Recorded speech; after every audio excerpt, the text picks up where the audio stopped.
Once upon a time, a very long time ago, God's special people, the Israelites, were in a big sandy country called Egypt. They weren't on a happy holiday. No, they were slaves.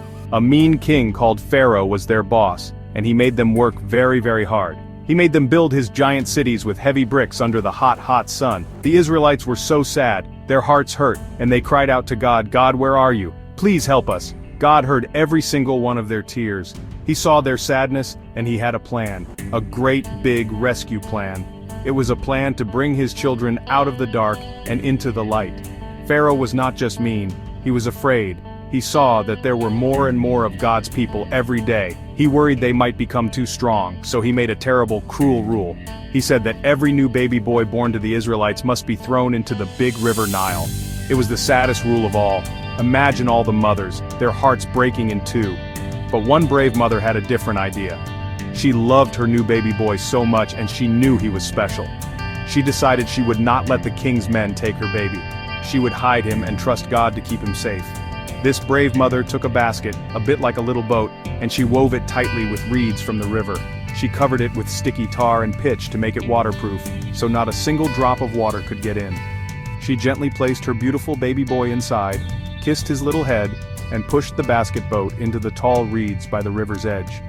His big sister Miriam hid nearby, watching to see what would happen. She was a very good big sister, and she wanted to make sure her little brother was safe. She watched and waited, her heart beating like a little drum. And then, who should come down to the river? None other than Pharaoh's own daughter, the princess. She saw the little basket hiding in the reeds. "What's that?" she wondered. She sent her servant to fetch it.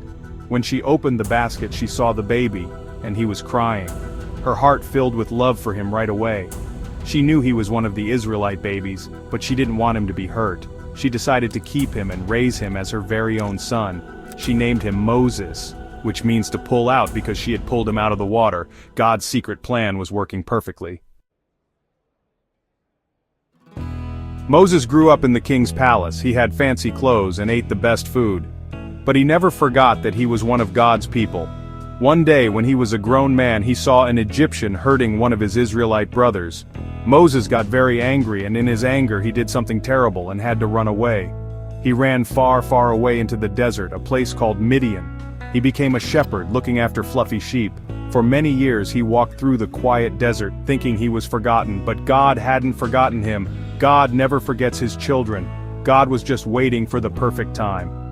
One day Moses was on a mountain when he saw something very strange. It was a bush, but it wasn't just any bush. This bush was on fire. Flames were dancing all around its leaves and branches, but the bush wasn't burning up. It just kept glowing and flickering. Moses crept closer to see this wonderful sight. As he got near, a big, loving voice called his name from the fire. "Moses, Moses." It was God. God told Moses to take off his sandals because he was standing on holy ground. God had come to talk to him. He had a very important job for Moses to do. God told Moses, "I have seen how much my people are suffering in Egypt. I have heard their cries, and I have come down to rescue them." God's voice was full of love and power. "I am sending you, Moses," God said, "to go to Pharaoh. You will tell him to let my people go." Moses was scared. "Me?" he thought. "I'm just a shepherd. I don't talk very well. Pharaoh is a powerful king. He will never listen to me." Moses was full of excuses, but God promised he would be with him. God would give him the words to say and the power to do amazing things. So Moses, with his brother Aaron by his side, went back to Egypt. They stood before the mighty Pharaoh and said, "The Lord, the God of Israel, says, 'Let my people go.'" But Pharaoh's heart was hard like a stone. He just laughed. "Who is the Lord?" he said. "I don't know him, and I will not let your people go." So God showed Pharaoh his power. God sent 10 terrible plagues upon Egypt. The river turned to blood, frogs hopped everywhere, and darkness covered the land. With each plague, God was showing Pharaoh that he was the one true king. And with each plague, he was protecting his own people, getting them ready for their great escape.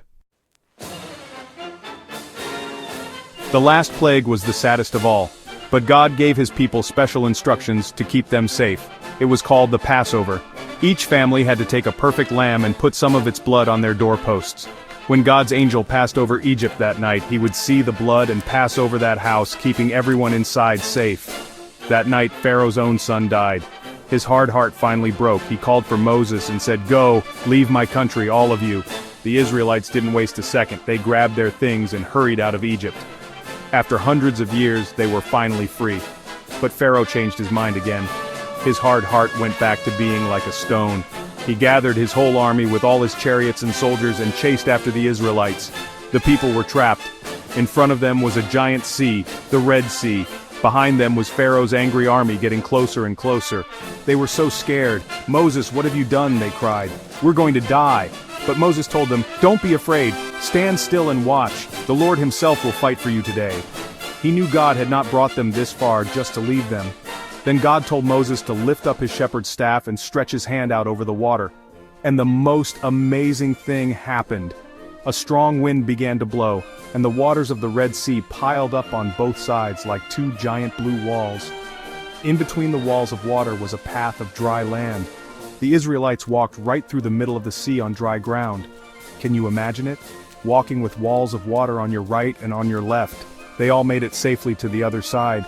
When Pharaoh's army tried to follow, God let the waters crash back down, and the whole army was washed away. Now God's people were truly free, but they were in a big, empty desert. The journey was long and hard. Soon they were thirsty, but the only water they found was bitter. So God showed Moses a piece of wood. When Moses threw it in the water became sweet and good to drink. A little later, they were hungry. "If only we were back in Egypt," some of them grumbled. But God heard them. That evening birds called quail flew into their camp for them to eat, and the next morning the ground was covered with something white and sweet like frost. They called it manna. It was like bread from heaven. Every single day, God gave them just what they needed. After 3 months of walking, God led his people to the bottom of a tall, rocky mountain called Mount Sinai. The whole mountain was covered in a thick cloud, with thunder and lightning and smoke. It was scary but also wonderful because God himself was on the mountain. God called Moses to come up to the top, all by himself, to meet with him. God wanted to make a special promise, a covenant with his people. He said, "If you obey me and keep my promise, you will be my own special treasure out of all the peoples on earth." He wanted them to be his family, a kingdom that would show the whole world what he was like. Up on the mountain, God gave Moses his top 10 rules for living, the 10 Commandments. These rules weren't meant to be mean or to spoil their fun. They were good rules, like a loving father giving his children instructions to keep them safe and happy. They were rules about loving God more than anything, and about loving other people. Rules like, do not worship any other gods, honor your father and mother, and do not steal. These rules showed God's people how to live in a way that was good and right, a way that would make their hearts happy and show they belonged to him. It was God's way of helping them live free, not just from Pharaoh, but from all the things that could hurt them. God also gave Moses a very special blueprint. It was a plan for a beautiful tent, a holy tent called the tabernacle. This wasn't just any tent, it was going to be God's house. God said, "Have them make a holy place for me, and I will live among them." He wanted to be close to his people, to travel with them, to live right in the middle of their camp. Every part of the tabernacle was designed by God to show his holiness and his love. It was a picture that pointed to an even better promise, that one day God would come to be with his people in an even more wonderful way. So, why does this amazing story of Exodus matter to us today, so many years later? Because it's our story too. It shows us that God hears us when we are hurting or feel trapped. It shows us that he is powerful enough to rescue us from anything that makes us slaves, whether it's sadness, fear, or our own mistakes. He leads us through our own deserts and gives us just what we need each day. And most of all, it shows us that God wants to be with us. He gives us his good rules to guide us, and through his Son, Jesus, he has made a way to live in our hearts forever. Exodus is a beautiful picture of God's never stopping, never giving up, unbreaking, always and forever love.